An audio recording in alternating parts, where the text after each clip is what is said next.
s'articule dans une logique de la collaboration entre la diaspora et la population locale.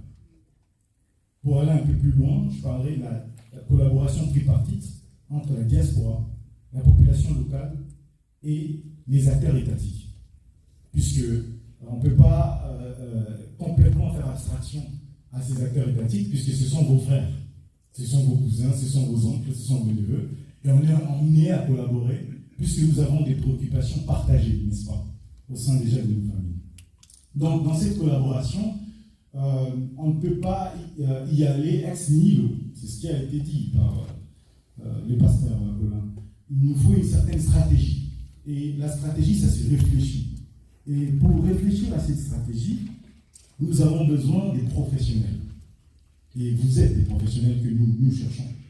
Vous êtes des professionnels qui sont utiles à cette collaboration. Et peu importe ce que vous avez, peu importe le talent que vous avez, ne vous sous-estimez pas, puisque nous avons besoin de vous. On a besoin d'avancer ensemble, on a besoin de vous, on a besoin de chacun d'entre nous dans cette famille humaine, dans la famille chrétienne et dans cette collaboration diaspora-population locale. Alors on a besoin de quoi? Ce que vous savez déjà, vous pouvez former les plus jeunes à pouvoir le faire, n'est-ce pas? Il y a aussi la compréhension au niveau international. Cette compréhension que vous avez, vous maîtrisez l'anthropologie belge, par exemple, des relations, l'anthropologie française des relations. Donc, cette anthropologie-là, on en a besoin, la manière dont vous vivez les relations, les écoles que vous avez fréquentées, les institutions qui vous connaissent. Et on a besoin que la collaboration soit nourrie par cette expertise. Et cette expertise est personnelle. Ce que vous connaissez, personne ne connaît ça à part vous. Et c'est dans ce sens-là qu'il faut y aller. L'autre point, c'est donc la formation. En fait, la formation, ça se structure.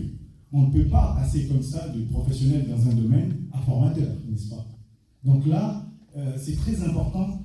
L'humilité pour nous, ce n'est pas de chanter le matin, midi, soir que nous sommes humbles. L'humilité, c'est la collaboration intergénérationnelle. Par exemple, aujourd'hui, ce sont de loin mes aînés qui m'invitent à prendre la parole devant vous. C'est une manière d'honorer, en fait, nos efforts. L'autre point important, c'est que comprendre que l'expertise, ça se nourrit. Il faut avoir une communauté qui nourrit un certain nombre de questions, de questionnements. Et je pense que le pasteur Colin l'a dit, il faudra examiner. Il a parlé d'examiner, de bien vérifier le contour, faire l'état des lieux, mais aussi s'interroger. Vous savez, se poser des questions, c'est pas facile. Poser une question, poser la bonne question au bon moment, comme Néhémie l'a fait, c'est déjà le début de la stratégie. Et donc, c'est là l'importance de comprendre qu'on connaît tous en partie. En fait, l'humilité, c'est factuel. L'humilité, c'est déjà dans la parole de Dieu, puisque si tu fais le contraire de cette humilité, tu n'arriveras à aucun résultat. Aucun résultat. Le pasteur Colin dit que quand vous arrivez dans le paradigme bantou congolais, vous arrivez au village, il y a des règles, il y a des normes. Et si on ne respecte pas ces principes, ça ne marche pas. Voyez-vous? Donc c'est très important pour nous de rester dans l'intergénérationnel, mais aussi de former à cela, puisque vous n'êtes pas éternel. Donc il faut en parler, il faut former les plus jeunes pour qu'ils puissent transmettre en fait ces choses, ces données. Donc les professionnels de formation vont vous apprendre à structurer vos formations et votre rapport. Et pour conclure, l'accompagnement. L'accompagnement est beaucoup plus large. On peut accompagner de diverses manières. Il y a des personnes qui sont des coachs professionnels, mais il y a aussi par le biais des stages, de plusieurs manières. Donc, une fois qu'on a dit tout ça, maintenant on va formaliser ça. Nous, on vous proposera une application smartphone, parce que c'est jeune, parce que ça a été développé par des jeunes qui sont vos enfants, qui sont entre autres à l'école d'ingénieurs à Lille, d'autres qui sont en Belgique, d'autres professionnels qui ont pu les accompagner au niveau agroalimentaire, au niveau IT, Financial Technologies. Donc, toute cette approche avec la diaspora francophone, mais aussi anglo-saxonne, on essaye de trouver des solutions ensemble, mais ce sont des solutions agiles. C'est-à-dire qu'on va intégrer au fur et à mesure votre apport et vos solutions. Je tenais vraiment à vous remercier de votre attention. Et j'espère que on a sélectionné à peine 3 produits dans la collaboration. Cette collaboration n'est pas théorique. Ce sont des coopératives de Kinshasa, Mabélé Coopérative de Altitengue, qui nous ont envoyé 3 produits. Vous allez goûter au miel congolais. Vous allez voir que moi j'ai goûté, j'aime bien le miel, surtout quand je me sens un peu affaibli, l'hiver par exemple.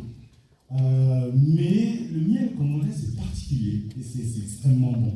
Et ça tombe bien que naturellement, sans avoir cette conversation en amont, vous avez parlé du miel. Donc là, ça sera très pratique puisque on va goûter ce miel-là. Ils ont tenté de mettre un peu des saveurs, parfois un peu de gingembre, un peu de girofle. Donc c'est vraiment magnifique. J'espère que vous allez partager cette expérience. Après, il y aura un feedback, donc il faut un suivi.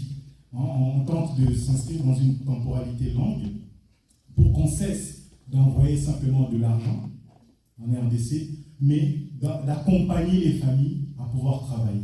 Si vous le faites seul, comme le pasteur Colin a dit, vous allez encore une fois de plus échouer.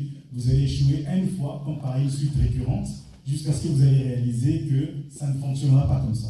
Et pour que ça fonctionne, il faut l'humilité, c'est-à-dire apprendre à travailler ensemble. Apprendre à travailler ensemble, ça demande beaucoup d'humilité, puisqu'il y aura des incompréhensions. Ça, c'est pas le diable, c'est nous sommes humains. Voilà. Et des fois, on ne se comprend pas parce que ça n'a pas été facile pour moi, je me suis levé le matin, j'ai eu plein de choses. Voilà. Donc, on va apprendre à s'écouter, on va apprendre à travailler ensemble. Il faudra arrêter de dire « Ah, les Congolais ». Non, ce n'est pas les Congolais. « Ah, les Africains ». Vous êtes tout aussi africains que nous, s'il vous plaît. Donc, on va avoir des difficultés dans la relation. C'est normal, dans tout management, il y a des difficultés. C'est justement pour ça que les forts doivent soutenir les faibles, n'est-ce pas? Moi, je me mets du côté des faibles, c'est stratégique. Hein. Comme ça, au moins, vous pouvez me soutenir. Frères et sœurs, je vous remercie. On